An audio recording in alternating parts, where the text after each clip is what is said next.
E hoje a gente tem uma matéria muito especial, né, Teco? É verdade! Boa tarde, pessoal!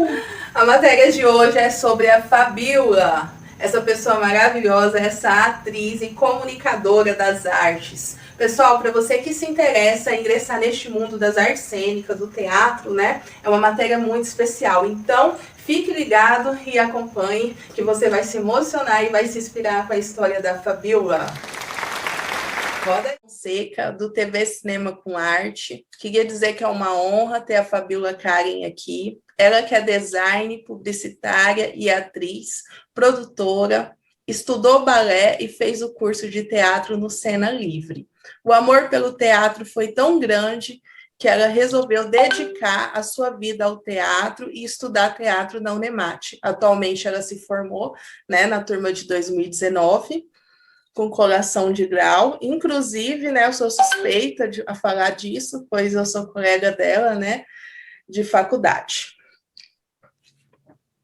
Queria que você me contasse um pouco da sua história, me falasse um pouco como surgiu essa vontade de estudar balé e quando você decidiu ser atriz, que você, nossa, eu quero ser atriz, eu quero seguir isso, e é isso que eu vou fazer. Quando que surgiu? Conta aí um pouquinho da sua história. Bom, meio que surgiu junto, ao mesmo tempo. Quando eu era menor, né, criança, eu entrei na escola com 5 anos de idade. E já no meu primeiro ano de escola, eu comecei a fazer balé. Eu já comecei ali, já no primeiro ano, nas primeiras semanas já de aula. E eu já gostava muito de cinema, de novela, principalmente novela, né? Era mais acessível para mim do que o cinema. Eu cresci assistindo novela brasileira e mexicana, que era o que passava na Globo e o que passava no SBT. Inclusive, amo a trilogia das Marias, né? Marimar, Maria do Bairro. Eu também. Amo. A Usurpadora também, eu adoro. A Paula Bracho. Nossa, toda essa série. Eu lembro de ter assistido Alegrifes e Rabujos. Assisti, nossa, Amigas Invisíveis. Nossa, várias. E dessa leva de Brasil, do SBT, né? Novelas brasileiras e mexicanas do SBT. E aí, eu gostava muito, e eu já sabia que eu queria fazer aquilo que aquelas pessoas estavam fazendo. Eu não sabia o que era na época, né? Uhum. E aí, na escola, eu aprendi que aquilo era ser atriz ou ser ator. E aí, acho que eu não estou com o papel aqui, mas eu tenho uma pasta da época, quando eu tinha 5 anos, que era 99, 2000. Eu entrei na escola em 2000.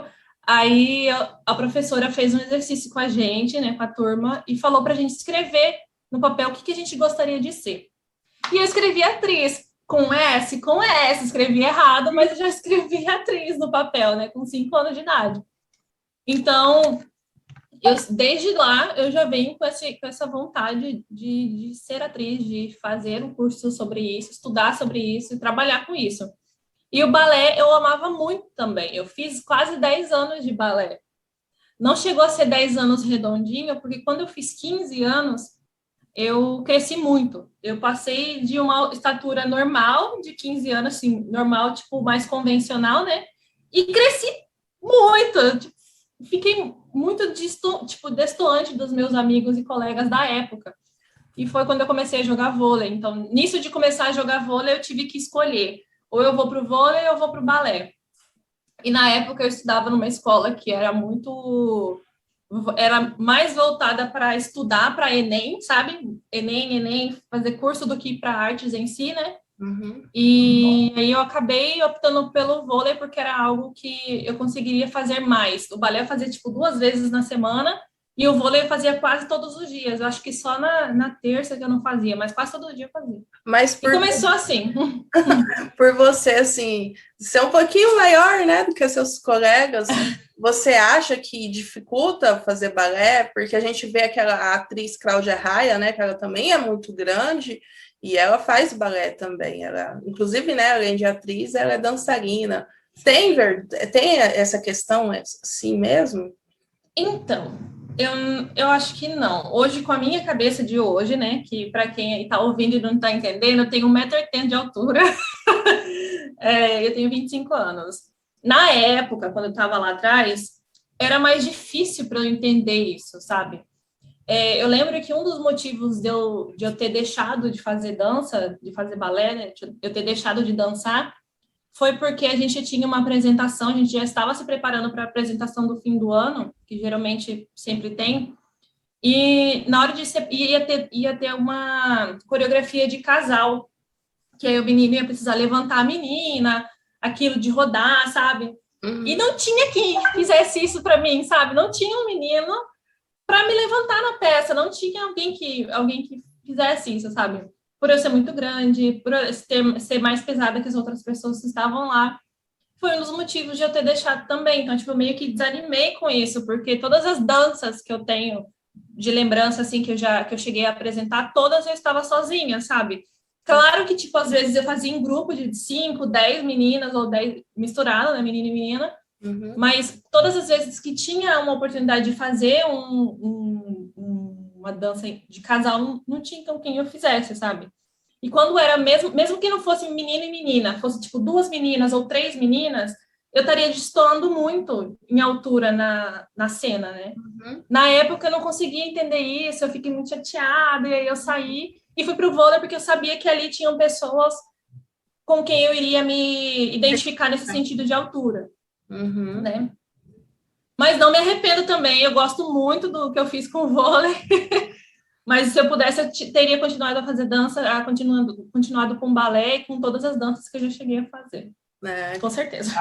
Até porque, né, hoje a gente sabe que não tem essa questão aí de padrão, não, para dançar, né? Pode ser gordinho, pode ser magro, alto, baixo, Sim. né? Basta você se jogar e, mais do que tudo, ter força de vontade, né?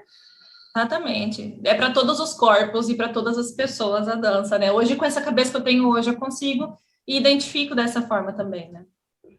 Aproveitando isso, eu queria que você falasse um pouco como foi a questão dos seus pais, eles que acompanharam, né, você desde criança e chegou à vida adulta, eles aceitaram bem essa questão de você ser artista. Eu queria que você nos contasse um pouco, se seus pais vêm, né, da família artística também ou não, como que foi isso? Bom, na época menor de idade, quando eu não tinha isso como um trabalho, né, como eu diria que eu ainda tinha como um hobby, eu sempre tive um apoio, sim. Minha mãe me levava nas aulas de dança, eles me ajudavam a vender os ingressos para as apresentações, né? Chamava parente, tio, primo, amigo, e ia para assistir, né? Eu sempre tive o apoio para comprar material, por exemplo, porque, né, a gente sabe que é caro ter sapatilha, meia calça, colã, tudo. Então, eu sempre tive esse apoio. E na época do vôlei também, principalmente mais no vôlei quando eu falo do meu pai, né? Porque ele estava mais acompanhando, assim, a questão do vôlei. Agora, com uma profissão, a gente precisa dar um passo atrás. Porque eu já escolhi uma profissão que não é muito comum para minha família. Eu sou formada em comunicação social. Não sei se vai dar para ver, mas está bem ali, meu certificado. Sim, sim. Está bem aqui em cima. Minha primeira formação é em comunicação social. E foi muito difícil, principalmente para o meu pai, entender isso, sabe? Porque a gente sabe que os pais têm sonhos para os seus filhos, né? E eu não estava indo na direção que eles tinham planejado, que o planejamento era outro, era eu fazer um direito, ou ser uma médica e tal. Só que eu já sabia que eu não seria. Né, passou em medicina, né? Mas eu não conto. Porque não conta, sabe? Eu cheguei a fazer o cursinho, porque no terceiro ano do ensino médio, eu basicamente não estudei o ano inteiro. Porque foi meu último ano de estudantil como atleta, então eu joguei o último ano como se fosse o último ano da vida jogando vôlei, sabe? Então eu viajei o estado jogando, etc. Não cheguei a estudar tanto quanto eu deveria na época do terceiro ano. E aí eu cheguei a fazer um cursinho, porque eu tinha a bolsa, então deu para juntar dinheiro e fizemos um cursinho. Aí eu fui e fiz, né? Nisso de fazer o cursinho, eu comecei já pensando em fazer medicina, porque não sabia ainda o que escolher, mas eu queria também fazer artes cênicas. Então, eu tinha isso já, de que eu quero fazer artes cênicas. Eu entrei falando, tá, vamos estudar para medicina, mas eu vou ficar olhando aqui de vez em quando as faculdades que tem artes cênicas, vai que dá, né? Aí eu comecei a sondar aqui em casa, falar, e se eu passar lá no Mato Grosso do Sul? E se eu passar em São Paulo, eu vou ter ajuda para poder estudar lá, né? Aí, conversando com os meus pais, depende, se você passar em direito, medicina ou engenharia, tem essa ajuda. Agora, se for uma outra coisa, não tem. Então, já me arrumei minha cabeça, falei, então tá, eu preciso ter uma faculdade, preciso ter emprego, para eu conseguir ganhar dinheiro, para eu conseguir estudar o que eu quero, né? Então, eu continuei estudando, né? No meio do ano, eu cheguei a passar, como ele já falou, né? Eu cheguei a passar, mas não era um curso que eu queria fazer. Nossa. Eu tinha feito um tour, assim, não era um tour, era tipo uma aula. Passar em medicina é bem complicado, né? É bastante difícil, né? A gente sabe que a concorrência é muito grande, né? Então, o que deixa difícil em si não são as matérias, sabe? Não é isso que deixa difícil, é a concorrência, porque quanto mais gente tem, mais alto precisa ser a sua nota, né? Você precisa estudar muito mais, aprofundar muito mais, apesar das matérias serem as mesmas no Enem, né? Então, se você faz um Enem para artes cênicas e um Enem para medicina, é a mesma matéria. A diferença é a concorrência, né? Exatamente. Só que assim, quando a gente sabe que não é a vocação. Você ia fazer sem vontade. Aproveitando isso, eu queria que você falasse um pouco, você que tem bastante experiência, né, na área do teatro, já fez vários cursos. Eu queria que você falasse um pouco da realidade dos artistas e a vida de quem dedica a atuação, né? Principalmente nesse período que a gente está vivendo tão conturbado, que é o período da pandemia, onde a gente vê aí um enfraquecimento, né, na parte cultural, apesar que teve agora a lei do Paulo Gustavo, a lei da Ardir Blanc, que também foi um incentivo. Eu estava até olhando, acho que o André De Luca, né? Ele sempre coloca vídeos, posta, fala sobre... Matheus De Luca, ele sempre posta vídeos orientando, né? Dizendo para as pessoas correr atrás do incentivo, é algo ainda bem pouco, que deveria estar acontecendo, né? Eu queria que você falasse um pouquinho dessa realidade, né? Para a gente ter em mente que o artista, talvez não, o artista é aquele, quando a gente sai de casa, tá no barzinho cantando, ou tá ali fazendo a encenação, ou vendendo o seu livro, né? Que às vezes a gente pensa, o artista é só aquele que está na televisão, só aqueles que estão na novela, e a gente sabe que não, a gente sabe que existe uma grande extensão, né, que movimenta, né, o nosso país. Eu queria que você falasse um pouquinho sobre isso.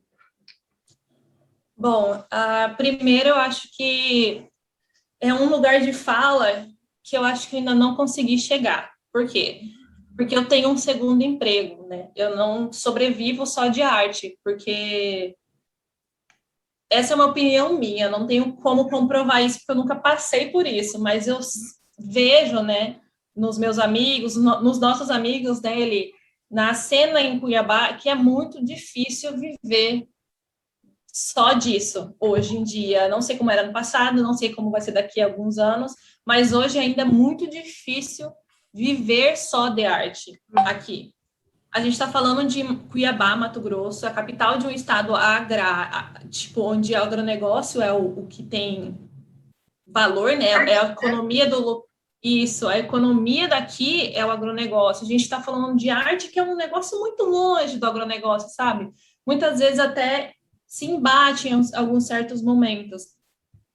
Então, eu vejo que é muito difícil, sim. Nesse momento de pandemia, por exemplo, onde não existe tipo, plateia, audiência, tá mais difícil ainda, porque muitos atores, muitos cantores de barzinho também, né? Muitos atores, cantores, mudaram o pessoal da né? Muitos mudaram de profissão para conseguir sobreviver. Exatamente, porque tipo, não tem bar para você para cobrar cover artístico, sabe? Não tem plateia nas praças, nem no teatro. não tem plateia nos circos, sabe? Eu cheguei a ver o pessoal do circo tendo que vender lona para conseguir dinheiro para sobreviver. E a lona é simplesmente o teto do circo, sabe? E aí a gente começa a ver como está precária a situação das pessoas que trabalham com cultura e com arte aqui. Não só aqui, eu acho que no Brasil inteiro a gente consegue ter pegar dos nossos amigos e conhecidos nessa rede que a gente chama de arte brasileira, né? A gente consegue observar que existe isso em muitos lugares e que está acontecendo isso e é muito forte. Então a gente acaba vendo pessoas mudando de profissão, tendo que recorrer a auxílio. E é muito difícil também para um artista trabalhar só quando tem um edital, sabe? Ah, eu preciso torcendo para que saia um edital, para que nesse edital eu tenha um dinheiro para conseguir fazer alguma coisa, sabe?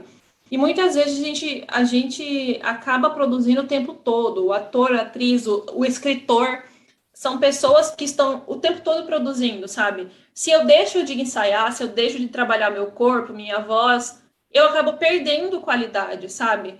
E a mesma coisa é para o dramaturgo, a mesma coisa é para o escritor. Se não está exercendo aquilo todos os dias, sabe, experimentando, desenvolvendo, vai perdendo isso com o tempo. Então, essa questão de... O edital, ele é muito bom, ele ajuda pra caramba, sabe? Ele está ajudando muito nesse momento de dificuldade, mas também é difícil para a gente ter que ficar apenas com o edital, sabe? Depender só disso. E eu acho que é um dos motivos que eu ainda não arrisco trabalhar só na arte, sabe? Eu sou publicitária, eu trabalho na área de comunicação. Eu tenho esse meu emprego, que é da onde vem o meu sustento, né? O meu salário, o meu dinheiro. Mas seria muito mais que um sonho trabalhar só disso da arte, mas a gente sabe que é muito difícil, tá muito complicado. Exatamente. Você falando assim, há muitos anos atrás, eu passei na UFG, em Goiânia, em teatro, mas não pude também estudar, porque eu não tive condições de custear, e fui fazer outras coisas, né? E hoje, assim, eu agradeço a minha mãe, porque eu falei, nossa, na época eu sofri muito por não poder ir, e hoje eu agradeço por eu ter outras profissões, né? Não atuo como psicóloga, mas estudei psicologia, pretendo atuar futuramente, e sou professora de artes. Mas realmente é muito complicado, é uma questão complexa, né? Eu acredito que ainda estamos, né, fazendo história e correndo atrás para que esses sonhos se tornem realidade. Inclusive, o que eu sempre falo para os meus alunos é a valorização.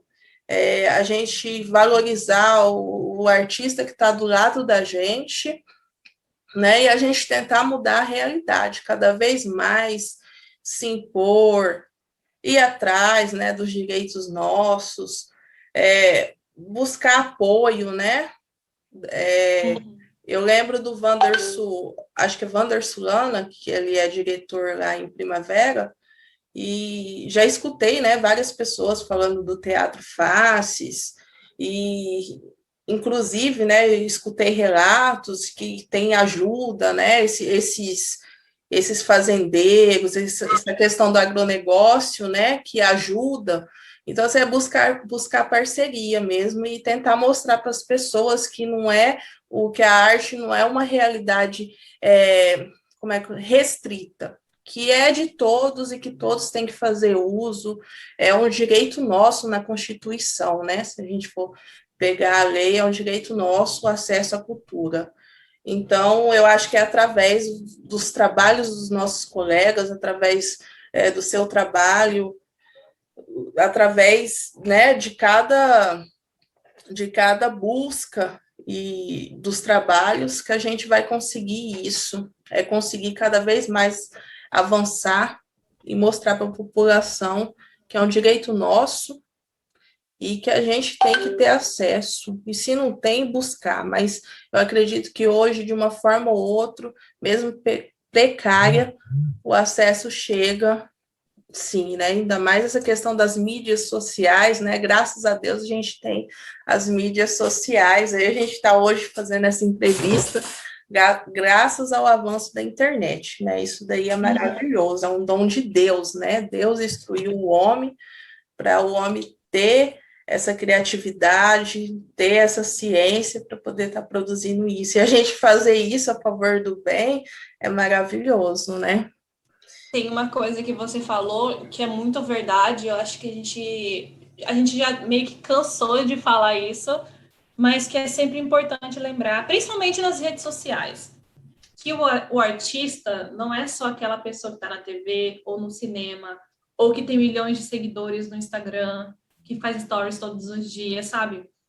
O artista tá aí, gente. Às vezes você tem um vizinho que é artista, você não sabe. Ele só não tá ali nas redes sociais, sabe?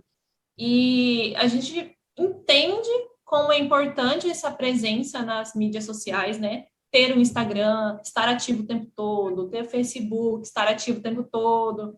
Mas a gente sabe que isso não é a realidade para todo mundo. É muito raro a gente ver quem consegue manter isso com uma frequência muito grande. Quem consegue estar nas redes sociais o tempo todo, quem consegue chegar na TV, é muito raro. A maioria dos artistas, vamos simplificar para a nossa área, né, Li? Sim. A maioria dos atores e atrizes não estão na TV. A maioria não está no cinema. A maioria ou está num teatro, ou está num grupo fazendo um teatro de rua, que hoje em dia não está dando, né? A maioria dos artistas não estão nesses grandes lugares, sabe? E aí é lembrar mesmo dessa questão de valorização, porque até mesmo no nosso próprio meio, isso às vezes se perde, sabe? Esse desencontro. Mas a importância de a gente levar e valorizar isso, valorizar o que está aqui do lado, que é presente, que é da nossa cidade. Exatamente, e mudar o preconceito, né? Porque às vezes ainda tem essa questão, principalmente do interior, né? Às vezes tem muitas pessoas que não entendem, ou às vezes vê a gente fazendo, né, algo diferente, assim, às vezes fala, ah, é aquela maluquinha, ou isso, e a gente tem que mostrar que não, que é arte, e que a arte é revolucionária, e que tem várias formas de fazer arte, várias formas de fazer teatro, né? A gente em vários lugares também. Vários lugares, exatamente, né? É impactante isso. Eu gostaria que você falasse. Você começou a estudar teatro no Cena Livre e você participou do grupo Factoide, que eu acredito que foi um dos primeiros grupos profissionais, né? Que você participou, ou não sei se foi a primeira apresentação de teatro. Foi a primeira pagando, a primeira assim, mais profissional. Eu gostaria que você falasse um pouquinho da Angélica e da Dulce, né? Você que viveu 2 personagens. Conta um pouquinho aí desse espetáculo pra gente. Bom, quando eu entrei no Cena Livre, foi realmente o primeiro ponto, assim, primeiro lugar que eu comecei realmente a estudar mais aprofundadamente o teatro e a exercer a minha profissão como atriz, né? mais profissionalmente mesmo, com receber algum valor por isso, porque a maioria das coisas que a gente faz nele, geralmente de graça, a gente vai e não cobra nada, só vai lá, a presença já tá ótimo. Mas essa foi a primeira vez, assim, mais enquadrada no que a gente poderia chamar de profissional, né? Então, foi a primeira peça que eu apresentei, assim, para uma plateia pagante, que é um texto do Lucas Lemos, um amigo maravilhoso, beijo, abraço para você, Lucas. E é um texto de distopia. Na época a gente estava estudando distopia, a gente chegou a fazer um paralelo de cinema com teatro e a gente chegou em Factoide, que conta a história de 3 personagens, né? E dentre esses 3, eu tenho o Arcanjo, que foi a primeira cena a gente mostrar para o público, né? Dos 3, esse foi o primeiro. E Arcanjo é um professor universitário lá de muitos anos depois de hoje, né? Não sei mais ou menos quantos anos seriam os 300. E ele já é um professor com mestrado, doutorado, todos os tipos de graduações que ele pode ter, mas mesmo assim ele é uma pessoa infeliz e mora sozinho. Não tem amigos, não tem uma namorada ou um namorado, não é casado, não sai de casa, inclusive as aulas dele são todas remotas. Ele não sai daquele espaço quadrado que ele tem. E aí ele acaba comprando um sistema operacional que chama-se Dulce, que ela basicamente é o sistema da casa dele. Então, ela abre a janela, ela fecha a janela, ela liga o café, ela dá banho nele, ela dá água para ele, tudo vem dali da Dulce. Então, ele é como se fosse o cérebro da casa, né? E acaba sendo também algo muito marcante para o Arcanjo, porque ela acaba tendo uma influência muito grande em cima desse personagem que é o Arcanjo. Então, toda essa questão de distopia, né, tecnologia que a gente está falando, ao mesmo tempo, trabalhando com as questões psicológicas do personagem, né, que a gente está falando de solidão, aqui a gente está falando também de depressão, e são dois temas que são muito palpáveis para a gente já hoje em dia, a gente precisa esperar o futuro para isso, e então são temas muito, muito trabalhados pela gente nesse trabalho. E a Dulce, ela acaba, né, chegando eu diria que seria sentimentos humanos, mas eu não sei até onde o nosso sentimento humano também já não está programado, sabe? Até onde a gente não sente só porque a gente já está acostumado com isso, ou já virou automático, né? Então, ela acaba desenvolvendo esses sentimentos muito próximos do que o Arcanjo tem, e o Arcanjo acaba desenvolvendo também atitudes e ações e sentimentos e ações muito mecanizadas, o que seria mais próximo de uma máquina, né? Então, tem esse jogo de brincadeira ali no meio. Essa é a segunda personagem que eu faço, e a primeira é a Angélica, que já foi a segunda cena que a gente mostrou, a gente apresentou, todas compondo factoide. E Angélica já é uma artista plástica, renomada no mundo inteiro, super conhecidíssima, e ela tem um namorado, né? Ela é, no caso, hétero, né? Tem um namorado. E aí eles estavam planejando já para uma viagem que eles iam mudar do planeta Terra, eles iam para outro planeta. Porque ela, como é uma artista plástica renomada, ela tem muito dinheiro. E nisso de ter muito dinheiro, ela conseguiu juntar e poder mudar de planeta para outro lugar. Só que o que acontece? Acontece uma reviravolta aí, que acaba que ela não vai, só o marido dela vai. Aí existe um motivo para isso. E é dentro desse motivo que ela acaba desenvolvendo muitos outros transtornos. Então, enquanto com Arcanjo a gente está trabalhando com solidão e depressão, aqui em Angélica a gente está trabalhando com dependência química e ansiedade. Então, além, claro, das questões tecnológicas, porque ela é uma artista plástica, a história dela está deixando de ser valorizada, porque as máquinas já estão fazendo isso, né? Desenvolvendo coisas, desenvolvendo instrumentos, imagens, desenhos, as máquinas já fazem isso. Qual é a função de Angélica no mundo agora, né? Então, acaba tendo esse embate da tecnologia com o humano, porque o que me faz ser humana e meu trabalho como artista diferente do trabalho de uma máquina, né? Desenhando alguma coisa. Então, tem esse embate ali também. Legal, inclusive, foi muito legal. Eu viajei um pouco, porque a gente fez alguns temas, né? Com algumas peças, essa questão aí da inteligência artificial, né? E filmes também, né? Lembrei do Robbie Williams também, quando ele fez. Eu até esqueci o nome dos filmes, O Homem de Lata, né? É bem legal, bem atual, né? Bem atual, bem atual. Deixa eu ver, eu tô tentando achar aqui o nome do terceiro personagem, porque já faz um bom tempo. Tem mais um outro personagem? Tem o terceiro, que é um robô. Deixa eu achar aqui. Então você interpretou 3 personagens? Gabi. Não, eu interpretei 2.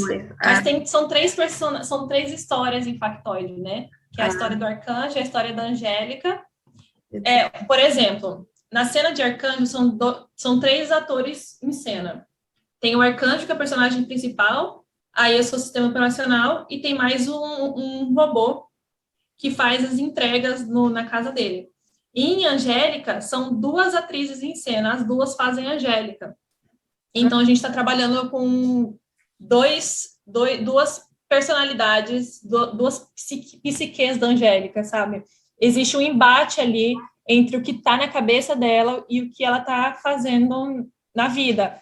Que basicamente a gente tentou ali retratar a questão da ansiedade, né? Esses altos e baixos o tempo todo. Né, que vão se elevando. Isso.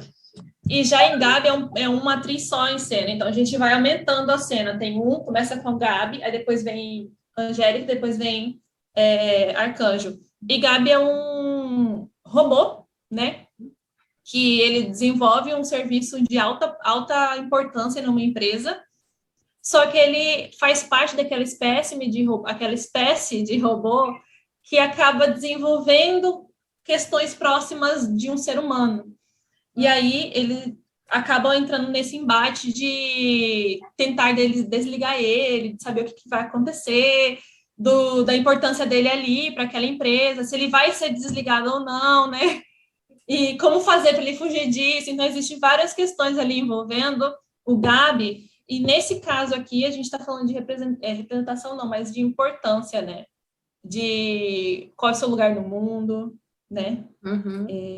A valorização das outras pessoas com o seu trabalho. Então, tem outras questões envoltas já no personagem de Gabi, mas é bem densa a história, é muito boa. Tem essa peça gravada, Fabi? Tem disponibilizada no YouTube? Infelizmente, não. Essas peças a gente chegou a fazer somente presencialmente, né? Foi lá em 2017. 2017. A gente chegou a apresentar lá no Teatro da UFMT. E eu fico muito emocionada de dizer que minha primeira peça foi no Teatro da UFMT, porque é um dos maiores teatros do estado. E tem muita gente que ainda não conseguiu chegar lá, e eu fico muito lisonjeada de poder ter estreado ali. A gente chegou também a apresentar lá na sala Anderson Flores, também no Cine Teatro. E, tirando essas 2 vezes que tiveram um público muito grande, que a gente foi para um palco, a gente fez lá na UFMT mesmo. E é isso. Que legal. Eu pesquisando um pouquinho da sua vida, eu vi também que a Fabi, além de atriz, cantora, né? Canta também no teatro, inclusive arriscou-se a cantar em algumas apresentações, né? Eu queria que você me falasse também dos desfiles, né? Você desfilou também? Eu vi algumas fotos suas. Naquela época eu cresci muito. Sim, eu fazia parte do Ministério eu estudei numa escola católica e eu fazia parte do Ministério de Música de lá. Eu cheguei a cantar até na missa de formatura, foi uma coisa muito legal de fazer, sabe? Eu nunca pensei que eu daria conta de cantar assim por um longo tempo, né? Várias músicas. E foi a primeira vez assim que eu me apresentei cantando, que é uma coisa que eu tenho muita vergonha. Eu posso ser atriz hoje, me fazer uma peça sem nenhuma vergonha, mas para cantar eu fico muito envergonhada, então eu ainda estou desenvolvendo isso. E enquanto a gente estava formando nele, eu cheguei a fazer algumas cenas cantando também, foi muito legal a experiência. E eu gostaria já de dizer aqui que eu faço parte agora de um grupo de musical. A gente está com uma peça aí para a gente apresentar já, agora em agosto. Vai ter um musical saindo aí, e é o primeiro musical, assim, mais cantado mesmo, várias músicas que eu vou estar participando. Esse vai ser bem legal, fiquem de olho. Ela é 3 em 1. Eu queria que você... Pode falar. Tá. Só para a questão do... Eu estou envolta em várias artes, né? Eu já passei por várias coisas artísticas. Você até ver se eu tenho... eu tenho um quadro aqui que foi eu que pintei. Espera aí que eu vou me exibir. Várias artes plásticas, vamos ver. Teve uns anos da minha vida que eu fiz pintura em tela tinta óleo. Nossa, que show! Isso aqui foi eu que fiz. Deixa eu ver a data. 2006, faz muito tempo. Você fez o curso ou foi pintando aleatório? Então, não era exatamente um curso, mas era. Minha mãe, ela é professora, né, de escola, ela já está aposentada, mas era professora no ensino público. E aí ela tinha uma amiga dela na escola também, que dava aula de artes, e eu e minha irmã, a gente tinha muito dentro dessa área, né? Aí a gente viu a oportunidade de poder fazer aula com essa professora, né? Então a gente ia na casa dela, ela passava pra gente algumas imagens, alguma noção de luz e sombra, de simetria, etc. A gente ia arriscando também, né? E aí, essa daqui é da época que a gente estava aprendendo a fazer vegetação, né? Coisas da natureza, porque as primeiras aulas eram coisas mais geométricas, né? Que quadrado, retângulo, redondo. Então, aqui na casinha, por exemplo, a gente tem muita questão de geometria, e aqui também. Agora, a questão de natureza, identificar os elementos, como desenhar isso aqui, né? Já era essa aula, lembro disso. Inclusive, tá até a lateral toda desenhada. Fez o acabamento, e aí, né? E aí, passando nisso de, tipo, eu fiz várias artes, fiz sapateado, fiz jazz, e teve uma época, na época que eu cresci lá por uns 18, 19 anos, eu era bem magrinha, e eu tinha uma amiga minha que era e ainda é modelo, que é a Isabela de Deus, inclusive beijos, Isa. Ela é uma modelo, e na época ela também estava numa agência aqui, e me chamou para ir para ver o que daria, porque eu também alta, também muito magra. Fui. E aí eu acabei ficando quase 3 anos de modelo, né? E saí de lá também porque era uma pressão estética muito grande. Apesar de eu ser muito magra, tinha que perder um pouco mais de peso, porque eu tenho ombros mais largos, né? Meu quadril acaba sendo um pouco maior do que as das outras meninas. E então tinha um padrão que eu tinha que entrar ali, sabe? Eu tenho que ter um tamanho X de quadril, centímetros por centímetro. E era algo que era muito difícil e sofrível também para mim. Claro que tem muita gente que já tem esse biotipo, que come normal, faz exercício normal e não precisa fazer tantos esforços assim para perder peso, né? Sim, sim. Mas eu, apesar de ter o biotipo magra, que eu sou uma pessoa magra, eu não tinha o biotipo magra modelo, sabe? E aí eu falei, talvez não é para mim. Eu tenho uma tinha... amiga também que já aconteceu isso. Ela também tinha os ombros largos e pediram para ela. Aí ela também acabou não seguindo, não. Sim, e aí a gente acaba chegando, a gente que é mulher, né? A gente cresce com essa questão estética, né? Que você tem que ser bonita, que não sei o que, blá, blá, blá, Quadrado. E aí, quando a gente tá, né? E aí, quando a gente está nessa área, a gente acaba se deparando com... Se a gente não tem uma mentalidade forte, preparada, a gente acaba se perdendo. Porque, por exemplo, eu cresci ouvindo que meu nariz era muito grande. Cresci criança ouvindo isso. E aí eu chego lá como modelo magra, do jeitinho que eu estava lá, meu nariz era muito grande para ser um modelo. Aí eu já cresci ouvindo que meu ombro era muito largo. Eu era uma criança, sempre fui uma criança de ombro muito largo, né? E aí chego lá, uma das coisas que eles falavam muito, marcavam muito, meu ombro era muito largo, que o quadril tem que chegar a 90, que não sei o quê, que não sei o quê. Eu falei, não é para mim isso daqui. E aí eu fui, de vez em quando, na época, eu ainda cheguei a fazer foto, né? Eu cheguei a desfilar, eu cheguei a fazer passarela para criança, né? Eu vi algumas fotos suas no Instagram, por isso que eu vim perguntar. Eu deixei algumas lá só para deixar de história, né? Muito bonitas, muito bonita mesmo. Muito obrigada. Assim, era muito legal. Assim, a parte de fotografar, de desfilar era muito legal. O que não era mesmo, não era muito bom de ouvir, era dentro da agência em si, sabe? As coisas que a gente ouve das pessoas lá dentro. Quando a gente já está na loja. Mas é assim, para quem gosta.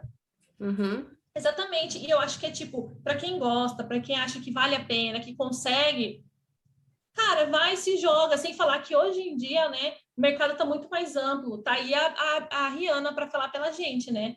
Fazendo um desfile foda com todos os tipos de corpos e de cores de pessoas, né? Então, acho que cada vez mais esses padrões estão sendo derrubados, né? E abrindo um espaço para mais pessoas. Isso é importante. Exatamente. E eu queria dizer que, nossa, está sendo linda essa entrevista. Sou muito Estou falando demais, me importa.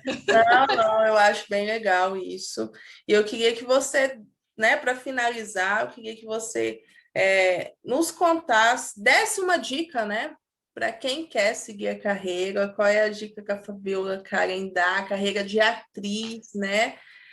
Qual que é a dica que você dá para quem sonha com isso e quer seguir carreira? Bom, eu acho que qualquer tipo de carreira vai ser difícil. Qualquer uma, tá? Se você pegar medicina, se você pegar modelo, se você pegar atriz, jogadora de vôlei, vai ser difícil. E aí a gente precisa aprender a identificar e a medir as coisas que a gente se dispõe a passar, sabe? A aprender, a desenvolver.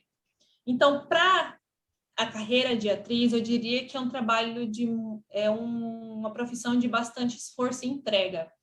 E você precisa também estar sempre acompanhado de pessoas para te fortificar, sabe? Se você está sozinho no lugar, é muito difícil, porque a questão da entrega é muito importante nessa profissão, sabe? Então, é muito importante que você confie na pessoa que está trabalhando com você, que você confie em si mesmo, sabe? Apesar de que um exercício ou outro, uma atividade ou outra, uma cena ou outra vai ser muito difícil, sempre existe um motivo, uma forma de você aprender aquilo, né? Então, eu diria que, como é um trabalho que exige muita entrega, a pessoa também tem que ter essa característica, sabe? Então, aprender a entregar-se ao outro, aprender a ouvir muito, que é muito importante, né? Exercitar sempre o corpo, a mente, a voz. Então, é fazer exercício físico, ler bastante, porque o ator, o repertório do ator precisa ser muito grande, sabe? A gente precisa conhecer o nosso corpo, a gente precisa ter esse repertório, e muito disso vem da leitura, o que é muito importante, e é ler de tudo e qualquer coisa, sabe? Porque desde Arthur até um livro, uma revista vai ser importante, sabe? Porque a gente nunca sabe o personagem que vem depois, né? Que vem depois de amanhã. Então, é muito importante para o ator, para a atriz, para quem trabalha no teatro, assim, na arte, ser uma pessoa erudita, né? Conhecer muitas coisas, aprender sobre muitas coisas. Então, acho que eu diria que duas características são muito importantes. Disciplina, em primeiro lugar, porque a gente precisa ter isso na nossa vida, né? Para não atrapalhar o grupo, para não se atrapalhar, então a disciplina é muito importante. E força de vontade. Você precisa ter vontade naquilo que você está fazendo. Se você está fazendo só por fazer, a gente vai perceber que aquele trabalho está sendo ruim, sabe? Então, tem que ter vontade. Se você tem disciplina e se você tem vontade de fazer isso, as duas coisas juntas você vai conseguir correr atrás e fazer um excelente trabalho, se tornar uma pessoa que você quer ser. Seja lá na medicina, seja na atuação, seja jogando vôlei. Então, lembre-se dessas duas palavrinhas. Duas não, né? Porque força de vontade são três. Mas são duas coisas. Fala-se que é 10% de talento e 90% de esforço, disciplina, né? Arregaçar as mãos mesmo e ir à luta. Para a gente Nada perceber vem que... do céu, né? Exatamente. E as pessoas que só o talento não vai te levar muito longe, sabe? Porque que é o que a Eli falou, são 10% só de talento. O resto é mão na massa e fazer, sabe? Correr atrás, estudar, se entregar naquilo que você está fazendo, acreditar naquilo. E é isso. Que legal. É isso mesmo, Fabi. Obrigada pela dica. E para finalizar, que eu acho que a gente não pode deixar de pedir, né? Isso daí, eu falo pelo Ratinho Teco também, que tá te mandando um beijo. Ai, o Teco, beijo, Teco. Quero ver uma cena de vocês dois, hein? Eli e o Teco fazendo uma cena. Já escreve aí, Eli, que eu sei que a senhora dá conta. Beleza, vamos sim. Inclusive, a gente queria muito, né, que você cantasse um pedacinho na capela, aquela música que você cantou, inclusive eu vi no Instagram alguns pedaços, quando você fez a oficina. Ai, é oficina de música. Deixa eu ver se eu encontro aqui para lembrar a música que era que eu cantei. E a gente vai... Mentira, Eli, você quer que... Eli, como é que eu vou cantar? Tenho muita vergonha, Eli. Só um pedacinho. Eu não estava preparada para... Nem sei se eu lembro mais a letra. Eu tenho vergonhada, Eli. Peraí. Ai, meu Deus. Isso que é o legal da entrevista. É. Não consigo olhar no fundo dos teus olhos e enxergar as coisas que me deixam no ar, deixam no ar. As várias fases e estações que me levam com o vento e o pensamento. Vem devagar, outra vez. Eu tive que fugir, eu tive que correr para não me entregar às loucuras que me levam até você. Fazem esquecer que eu não posso chorar. Tá bom, chega. Lindo! Tô aprendendo. Obrigado, Fabíola. Ó, Eli, Muito, eu que muito agradeço, obrigada. viu? Eu que te agradeço muito. Desejo muito sucesso na sua carreira. Já assisti muitas coisas, quero assistir mais. É uma carreira grandiosa, porque você gosta do que você faz, você estuda, né? Igual você falou, sempre se atualizando, sempre se desafiando a fazer coisas novas. Eu acho que isso é muito importante para quem quer seguir a carreira artística, né? Talvez uma coisa que você acha que você nunca vai usar, mas você vai acabar usando, porque o teatro, ele vive de personagens, de histórias, né, que se cruzam, se esbarram, e é isso daí. Muito obrigada, linda sua história. E depois eu quero que você me passe algumas fotos, inclusive essa que está no seu portfólio, né? Se você puder me passar, para eu poder colocar. Se tiver apresentação sua de balé antiga. Ai, acho que eu tenho, dá uma olhadinha. Eu tenho Nossa, sim aquelas impressas ainda. nossa, vai ficar perfeito. Se tiver foto, apresentação de dança, de sapateado, que você falou que faz, vai ficar bem legal. Fazia. Se tiver Eu alguma consigo arriscar peça também, algum pedacinho assim, de alguma peça. Eu tenho a foto aqui. Não tem, mas incômodos, eu achei bem legal aquela que você fez do astronauta. Se tiver um pedacinho do vídeo. Vou ver se eu acho. Mas aqui, ó, eu tenho nesse porta-retrato minha primeira peça de teatro. A primeira, de todas que eu já fiz. E aí, nós somos 5 pessoas aqui nessa foto. Cada um de nós tem essa foto, sabe? Cada um pegou dessa. Não era imprimiu na época, era revelou na época, né? E aí cada um ficou com uma. E esses dias a gente estava revivendo a primeira peça que a gente fez. Não sei se vai dar para ver aí. Depois eu tiro uma foto e te mando. Nossa. Essa aqui sou eu. Ai, que e eu estava. Vê se você consegue chutar que personagem que eu estava fazendo aqui. Gente. Deixa eu ver, mas.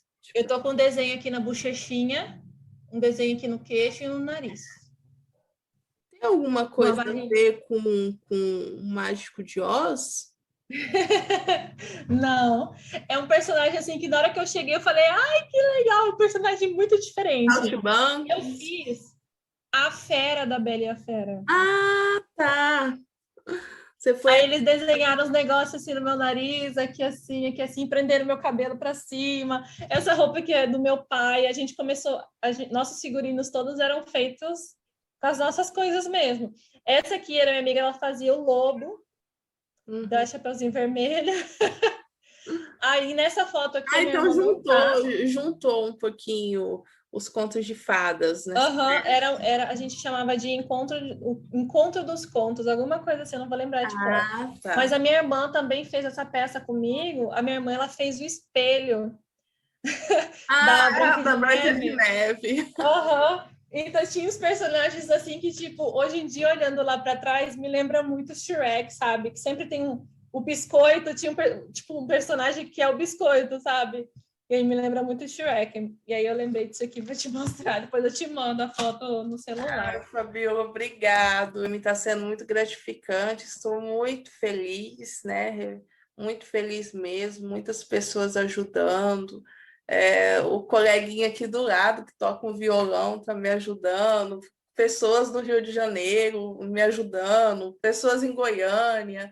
Então, assim, Inclusive, eu queria te dar os parabéns por esse trabalho também, que é um trabalho muito legal que você está fazendo agora e desenvolvendo, que você cresça ainda mais aí, né, por aí fazendo a sua arte na escola, a sua arte nessa casa, a sua arte agora no YouTube, né, com TV Cinema TV Cinema com Arte. TV Cinema com Arte. isso. E que se desenvolva ainda mais e que só venham mais trabalhos por aí para você, para desenvolver ainda mais e trabalhar com aquilo que você gosta, viu? Aproveite bastante. Fabi, sou muito grata, porque assim, igual eu assim, sentando, conversando com a minha mãe, há muitos anos atrás eu queria fazer youtuber, até tem uns vídeos meu antigo, mas eu não tinha experiência, sabe? Então, assim, ter estudado na Unemate, ter conhecido vocês, essa situação também da pandemia também me fez me atualizar, me fez correr atrás, assim, estou aprendendo muita coisa, assim, que eu falo, nossa, eu não sabia, que legal, e, nossa, muito feliz mesmo, assim, eu falei para minha mãe, hoje, assim, eu tô aprendendo, hoje eu tenho noção um pouquinho do que eu quero, entendeu? E antes eu não tinha essa experiência, que eu tinha muita insegurança, assim, vergonha também. E, nossa, mudou tudo. Eu falo assim para todo mundo, a vida da Unemate, ela, ela impactou em todas as questões da minha vida. Assim, ela me destravou. Existe uma Eliane antes e existe uma Eliane depois, né? Me destravou. Olha, estudar psicologia e estudar teatro me destravou totalmente. Porque, às vezes tem alguns colegas, algumas pessoas, mas você não usou a psicologia até hoje, e isso e aquilo. Só que, nossa, a Eliane, antes de estudar psicologia e antes de estudar teatro, então, assim, eu falo que estudar psicologia foi uma vida para mim. Talvez eu nem estaria hoje aqui, porque eu também sofri essas questões de depressão também. Então, estudar psicologia para mim foi uma forma de eu tentar me curar, né? Foi uma forma de me curar. Foi uma forma de eu ter coragem de correr atrás das coisas e esquecer, às vezes, o que a gente escuta, né? E a questão da segurança. Eu lembro muito o Luciano, ele falava, nossa, você é muito segura, você é muito insegura, você tem que confiar em você. Então, assim, eu sou outra pessoa em tudo, até para falar, para escrever, para tudo. Mas é bom, porque você tinha falado no início aqui da entrevista que me conheceu com cabelo curtinho. Eu te conheci muito quietinha, sabe? No seu lugar, no seu cantinho, quietinha. E hoje a gente percebe que existe uma evolução, um desenvolvimento seu aí, né? De você com você mesmo, não só falando do seu trabalho nem nada, mas falando da pessoa Eliane, né? E é muito legal, sabe? Foi muito, está sendo ainda, né? Foi muito bom, está sendo muito bom acompanhar o seu desenvolvimento também. A gente que tem uma idade bem próxima, né? Exatamente. Então, e histórias diferentes, mas que se cruzaram ali na Unemate, né? Exatamente. E concordo com você que existe uma vida antes de ter feito esse curso, existe uma vida depois. E eu te desejo tudo de bom e do melhor. E que a cada dia você aprenda assim muito mais e desenvolva e cresça e sem ter medo de errar, porque a gente sabe que sempre existe algo para a gente aprender, né? Para a gente descobrir e melhorar. E o medo de a gente errar não deixa que a gente pare, né? Não vamos deixar com que o medo pare a gente, né? A gente vai com medo, mas a gente vai confiando na gente. E é o que eu digo para você também, confie em você mesma e vai dar tudo certo, já tá dando. Obrigado, Fabi.